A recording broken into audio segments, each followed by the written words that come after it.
So, and that's where it went. And then it just grew and grew and fed and fed. Ladies and gentlemen, the President of the United States.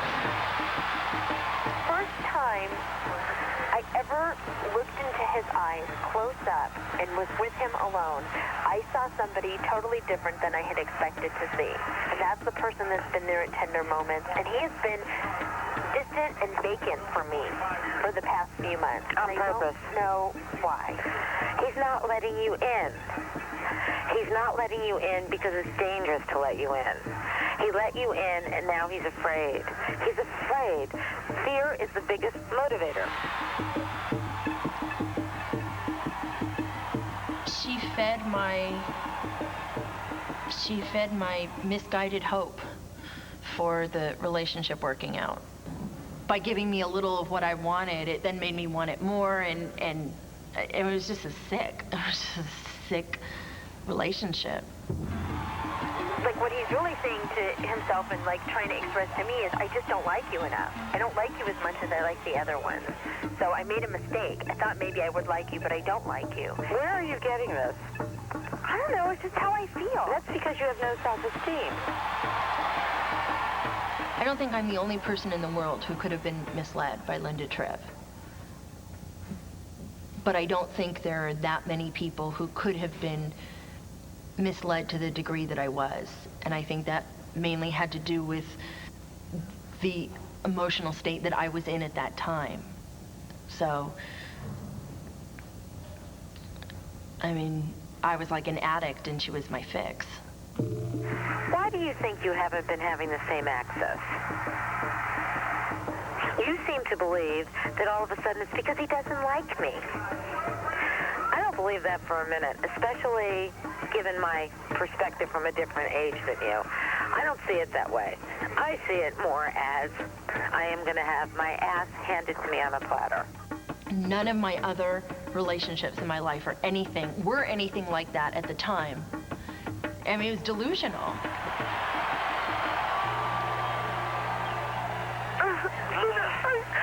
I can't take it anymore. I know.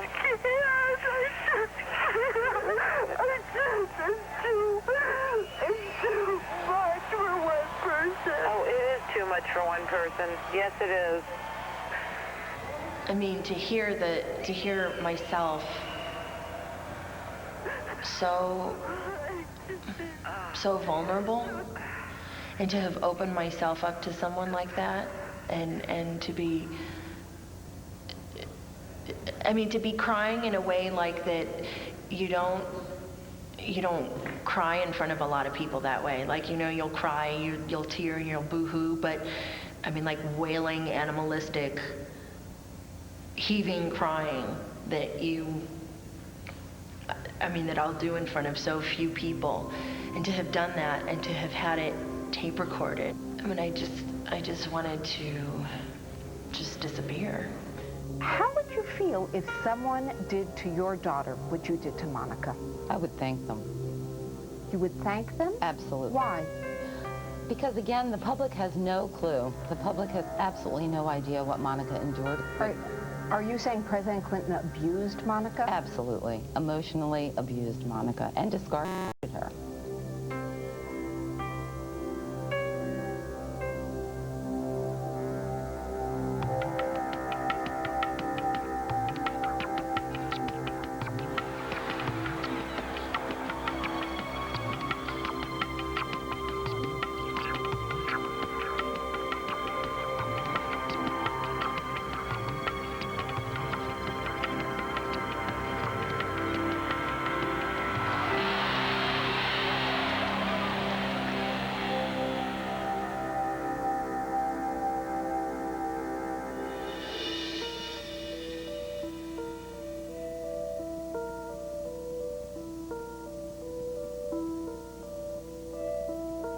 So, dear handsome?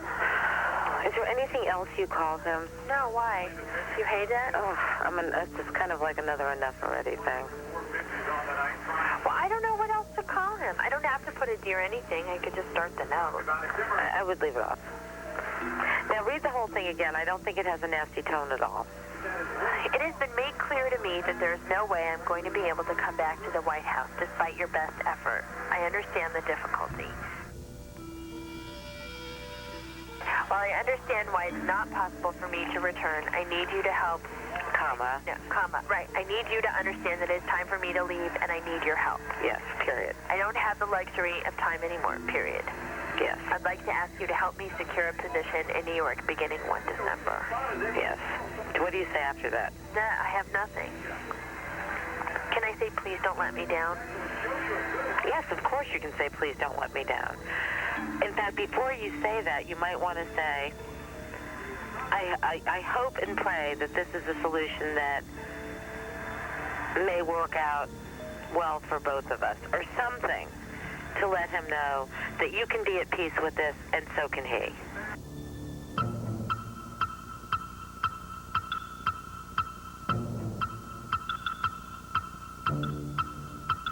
What Mr. Clinton did to me was wrong. I have not come this far to see the law let men who have done such things dodge their responsibility.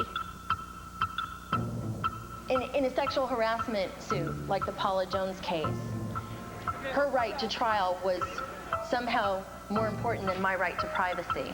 And that happens a lot, not just in sexual harassment, but a lot of other cases. Paul, is your hairdresser here? She was allowed to subpoena and depose whomever she wanted that she believed and that her legal team believed had information that was relevant to her case. Come on. And the reality of my situation was I actually sort of defeated her case because I had a relationship with the president and I lost my job. So I didn't have a relationship and get a job. I didn't say no and lose my job. I had a relationship and lost my job. So I don't really even know why they would have even wanted to subpoena me, except for possibly for the political reasons. Come on, you guys. Hey, Come on. Hey. Wait.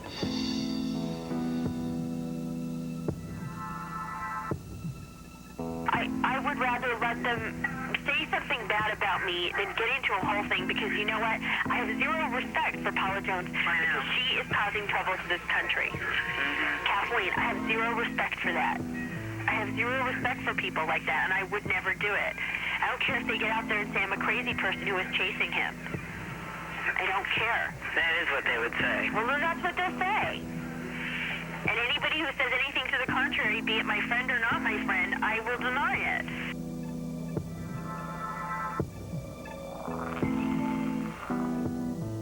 You've talked to a woman that's having a relationship with Clinton currently, is that correct? By having a relationship, by saying that currently, no.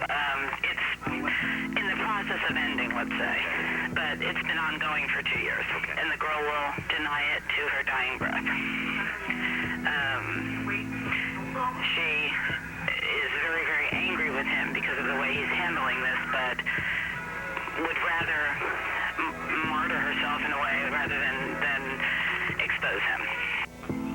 I see no particular reason to call Mr. Barra if you want to look like you're not cooperating.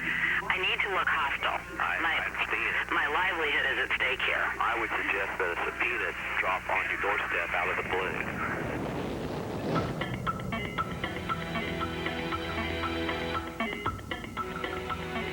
Monica? Yeah. Look, this is very upsetting to me. I don't cry as easily as you do. I'm sorry. I'm sorry to upset you. Well, look, it is very upsetting to me whether you cry or not. The bottom line is, I don't know what you want me to say. Tell me what you envision, knowing me and knowing my standards. Tell me how you would envision me doing this. Just tell me, and I will try. I mean, I don't know. You know, I understood you didn't want to get up there, and you didn't want them to have some kind of evidence and be caught with your pants down. I understand that.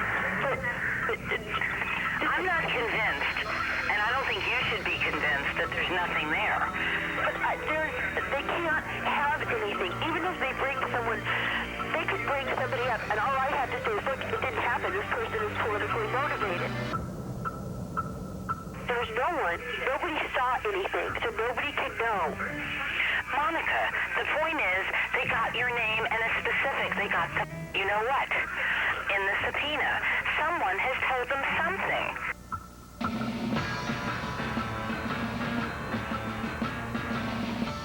I would have given my right arm for her to not reveal this relationship.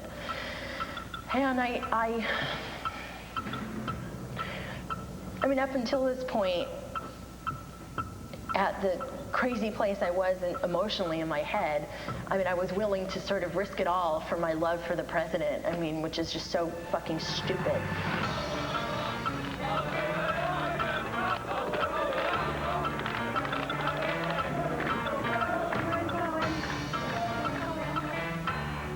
But she was upset. She said, I don't want to testify. I know nothing about this. I certainly know nothing about sexual harassment.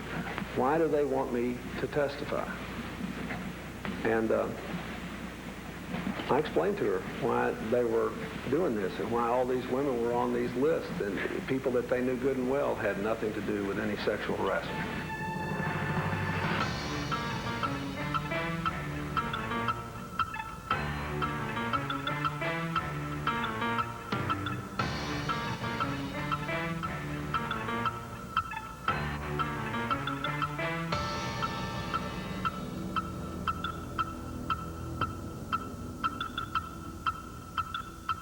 I mean, it's such a natural inclination to lie about sex.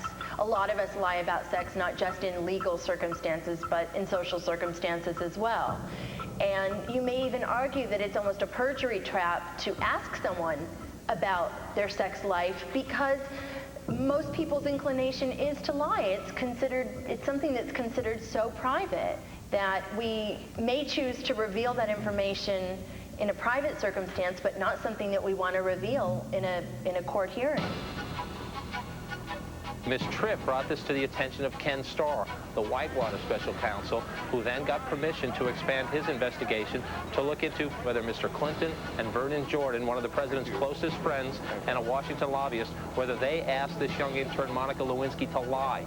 Was it all worth it to me? It was worth it to me to do what I consider to be my patriotic duty, and yes, I would do it again.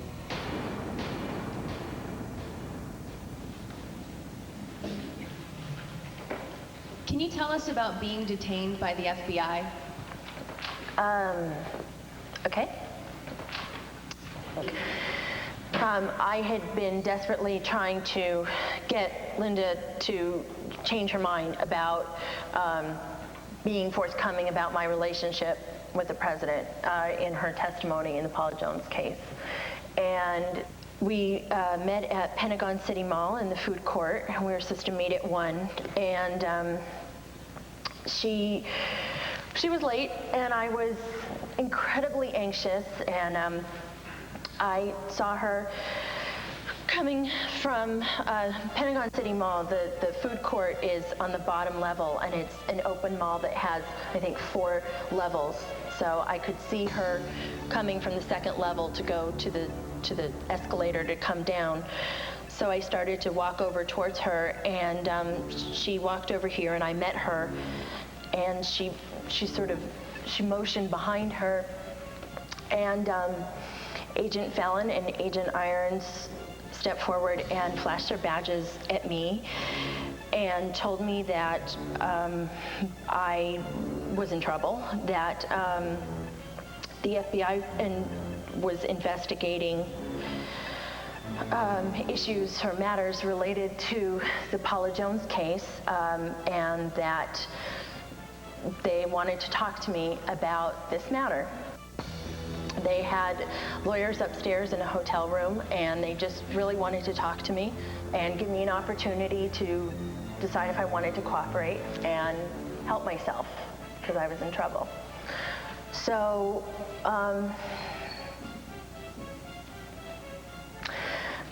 I was pretty frightened. I was pretty shocked.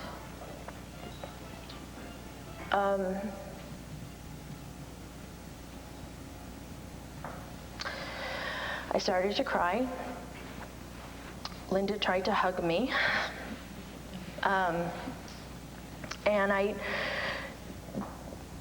did the only thing that had come to my mind from, I didn't know very much about the law, but what I had seen from TV and the movies was, I'm not talking to you without my attorney.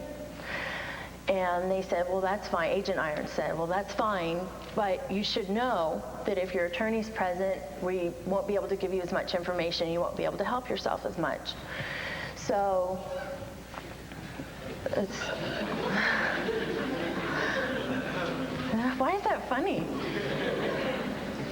Huh. Oh, okay. Oh, okay. It's not funny. Okay. Phew.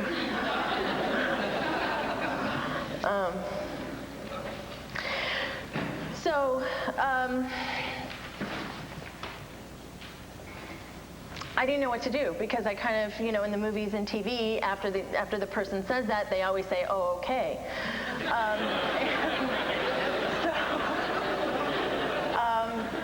So I mean, going through my mind, I just couldn't.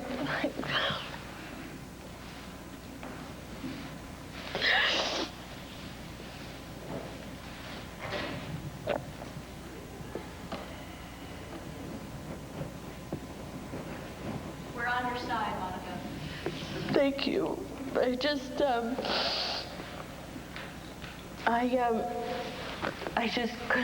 I couldn't believe what was happening, and I just couldn't believe it. I mean, it didn't seem possible. So I didn't know what to do, and I thought, well, if I go with them, at least I'll find out what's going on, and then I can warn the president. It's so stupid.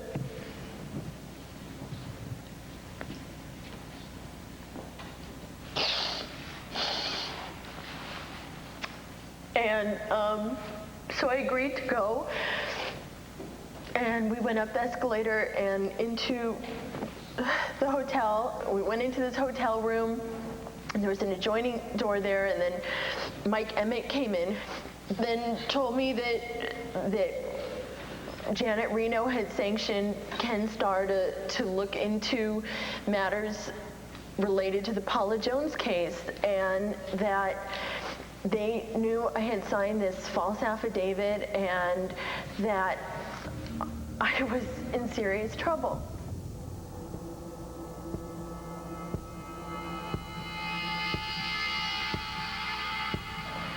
They told me that what cooperating meant was that I would have to tell them the whole story, and then they would monitor phone calls that I would make and wire me,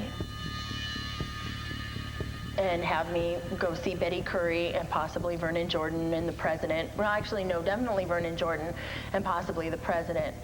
And I just couldn't do that.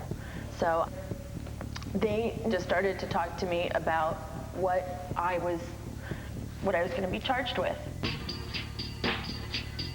Perjury, subordination of perjury, which I never even heard of, obstruction of justice, conspiracy, witness tampering. I was going to go to jail for, I think it was 27 years. And they had me on tape. They had pictures of me having lunch with Linda.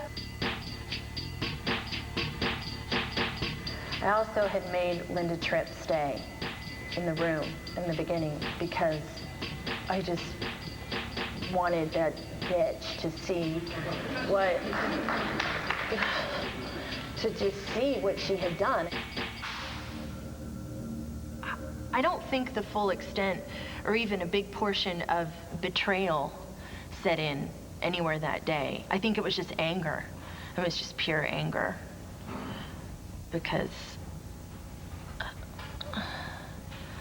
I couldn't believe the enormity of the situation I found myself in. I was frightened, and everything was loud.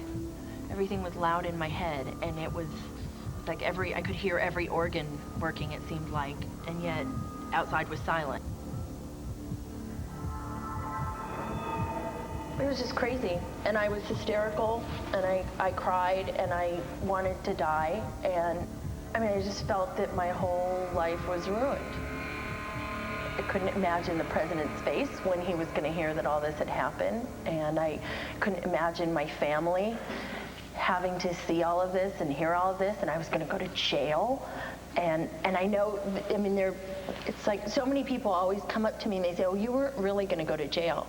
You know, you didn't really think that. And I don't know how to explain to anybody how when a prosecutor is telling you, and FBI agents are telling you that you're going to go to jail, you feel that way.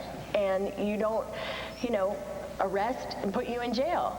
At some point, one of the agents started to read me my Miranda rights, so then I flipped out again because I knew once again from TV and movies that that's like the part when they arrest you. So I didn't, I mean, it was like I sit here and it doesn't even feel real anymore sometimes. Ken Starr said nothing happened in that room and I was treated with respect and dignity. So,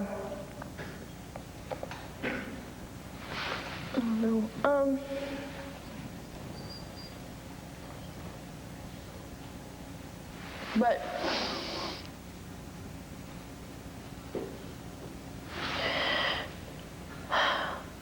I'm sorry. I'm like, I feel like let me have some water. One of the reasons your agents held Ms. Lewinsky was that they wanted...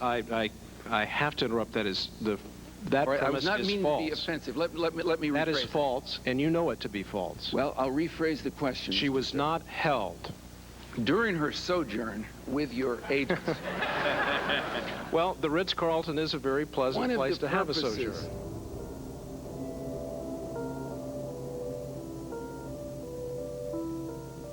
When it was sort of obvious that I wasn't going to be able to call the lawyer, Frank Carter, I said, well, can I call my mom? I mean, at least it was someone. And they just sort of kept hedging. It was, we really, you know, we just don't know that we'll be able to offer you this deal if you tell someone. But then Jackie Bennett came in and they all sort of filed in, so it was maybe about 9 people or so. And he basically laid it down and said, you're 24, you're smart, you don't need to call your mommy. And you should know that, you know, if you don't cooperate, we're planning on prosecuting your mom too.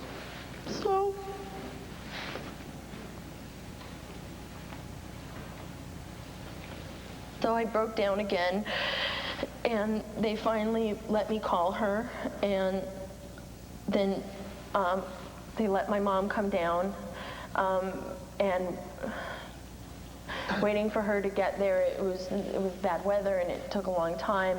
I mean, 1 minute would pass and it felt like an hour, and I was getting claustrophobic in the room, and it was just crazy. And so I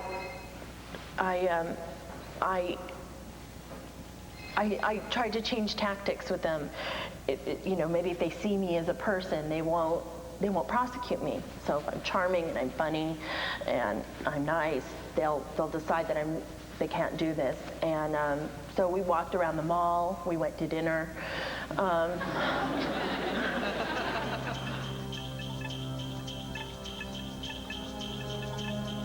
I at one point went to the bathroom and there was a payphone in there, and I tried to call Betty Curry from the payphone, and she didn't answer the phone. Then I remember seeing this mother and her baby and standing there, and I thought, okay, well, maybe I'll ask this woman I'll give her Betty's number and have her call and tell her something. And I mean, and trying to think of all these things, because all I was thinking about was that the president's deposition was tomorrow. And they were setting a perjury trap for him, essentially. He didn't know that this investigation was going on. I assumed he was going to go in. He knew I had signed this affidavit, so I assumed he was going to go in and deny the relationship. I thought, he just has to know. He has to know.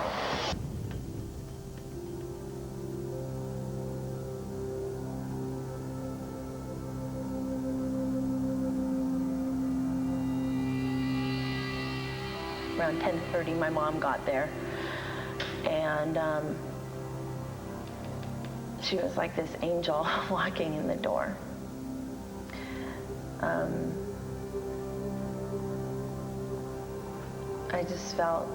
I felt 5 years old again. You know, that feeling like you just, not something you feel towards your parents when you're an adult. And I was just so grateful to see her and to see someone familiar and someone that I knew.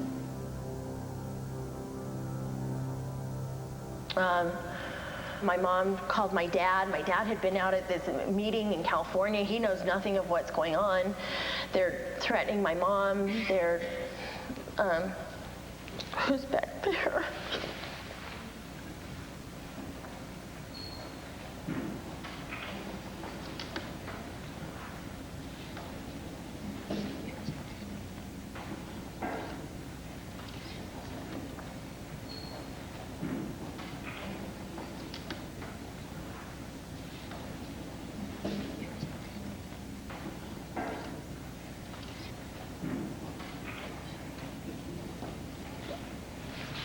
I need a minute. I'm sorry.